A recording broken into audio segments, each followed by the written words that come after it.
Saja mulai informasi yang pertama, Ustaz. Teror penangkaran sejumlah rumah warga di Dusun Pabakan Timur, Jember, Jawa Timur terungkap. Pelakunya adalah warga desa lain yang dendam akibat panen kopinya kerap dipalak atau diminta secara paksa.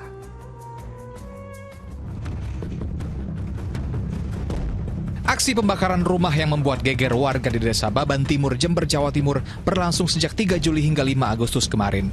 7 rumah warga serta beberapa kendaraan ludes terbakar. Masyarakat dibuat resah dengan aksi tak terpuji ini. Petugas bergerak cepat menghentikan ulah tak bertanggung jawab sejumlah kelompok tersebut. 15 orang warga desa Kalibaru ditahan dan 9 diantaranya jadi tersangka. Salah satunya adalah Juhri, otak aksi teror yang dikenal sebagai tokoh di desanya, yang mengumpulkan sejumlah orang untuk menyerang desa Baban Timur. Motifnya karena dendam akibat hasil panen kopi pelaku kerap dipalak oleh warga desa Baban Timur. Masyarakat dari Kalibaru ini sering dipungut oleh para pelaku dari masyarakat Mulyorejo yang rumahnya dibakar pada saat mereka melakukan panen kopi di wilayah Mulyorejo. Atas dasar itulah kemudian timbul dendam. Aparat kini masih memburu sekitar 30 pelaku lain yang diduga kuat ikut dalam aksi teror tersebut. Tommy Iskandar melaporkan dari Jember, Jawa Timur. Ya, semoga kasus teror pembakaran rumah warga ini segera dapat ditangani agar tidak ada korban yang berjatuhan. Dan Ustaz, cukup kompleks memang masalah ini. Awalnya ada pemalakan hasil panen kopinya dia, kemudian diserang dengan cara membakar rumah.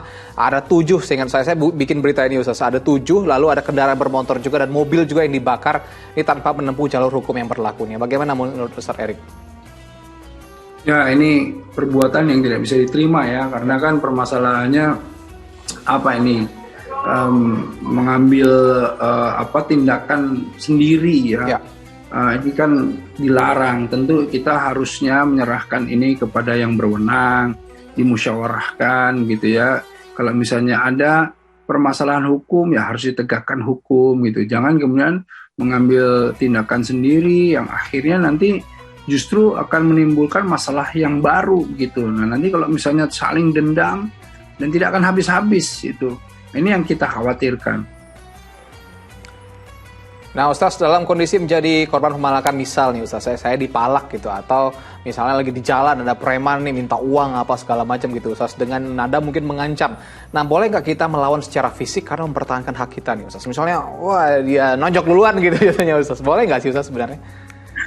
Yang menarik itu begini, kalau di dalam Islam, zaman Rasulullah SAW itu nggak ada yang berani membegal yang namanya orang Muslim. Nggak ada yang berani. Okay. Kenapa? Karena dalam hadis, orang Muslim kalau dibegal itu dari Rasulullah SAW, ya, Abu Hurairah radhiyallahu anhu itu menyatakan bahwa ada seorang laki-laki yang datang menghadap Rasulullah SAW dan bilang sama Rasulullah, jika aku bertemu begal dan ingin merampas hartaku, bagaimana? Kata Rasulullah apa? Jangan kau berikan hartamu. Orang itu lalu bertanya, bagaimana kalau ia melawanku? Lawanlah ia. Terus orang itu tanya lagi, bagaimana jika ia membunuhku? Kata Rasulullah, engkau mati syahid katanya. Dan bertanya lagi, bagaimana jika aku membunuhnya? Kemudian Rasulullah SAW bilang dia akan masuk neraka katanya. Jadi Masya Allah, ya betapa di dalam hadis dinyatakan bahwa kalau kita melindungi harta itu termasuk syahid gitu. Makanya tidak ada yang berani kalau zaman dulu itu membegal orang-orang Muslim. Karena apa? Orang Muslim itu kalau mau diambil hartanya ya, atau di dalam perjalanan itu dibegal, mereka akan melawan dengan serta-merta. Karena apa? Karena ya, melindungi harta itu salah satu hal yang wajib gitu. Nah, disinilah perbedaannya. Tapi kalau misalnya sekarang orang itu dikembalikan ke masing-masing. Kalau misalnya tidak mau ya tidak masalah gitu ya. Tapi kalau misalnya mau kemudian dia melindungi hartanya kemudian dia mati karena itu ya dia masuk dalam syahid.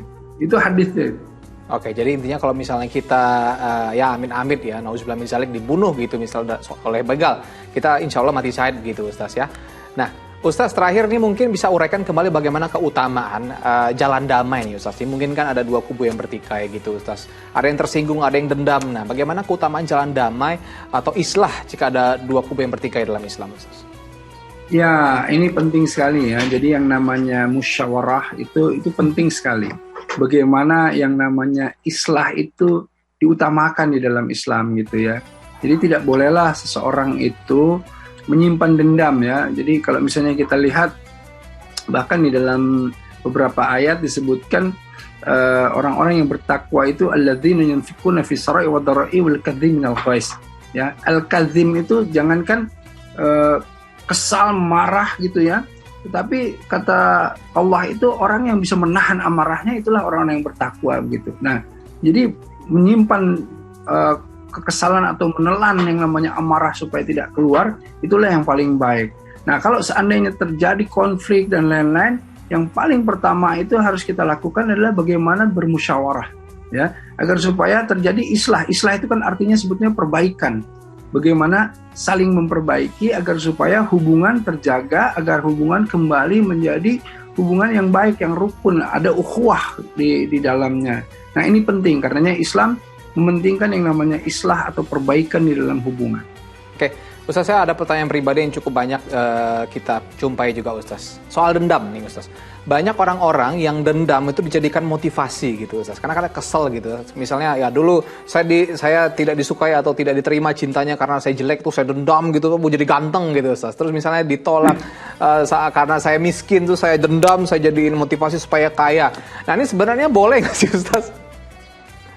Begini ya, yang disebut dengan sabar atau sobaro ya, wasta'inu bisabri wassalah misalnya, atau innallaha ma'as-sabirin. Sabar itu artinya apa? Artinya menahan segala sesuatu dampak buruk yang akan muncul dari kita. Nah, dampak buruk yang akan muncul kita tahan.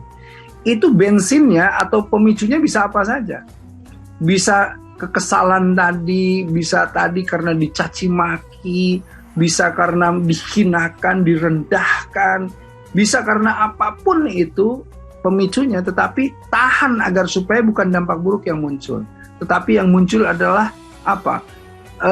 Amalan-amalan yang konstruktif ya, perilaku-perilaku yang positif gitu. Nah, itulah sebetulnya yang diinginkan. Jadi, kalau tadi disebut boleh nggak? Boleh.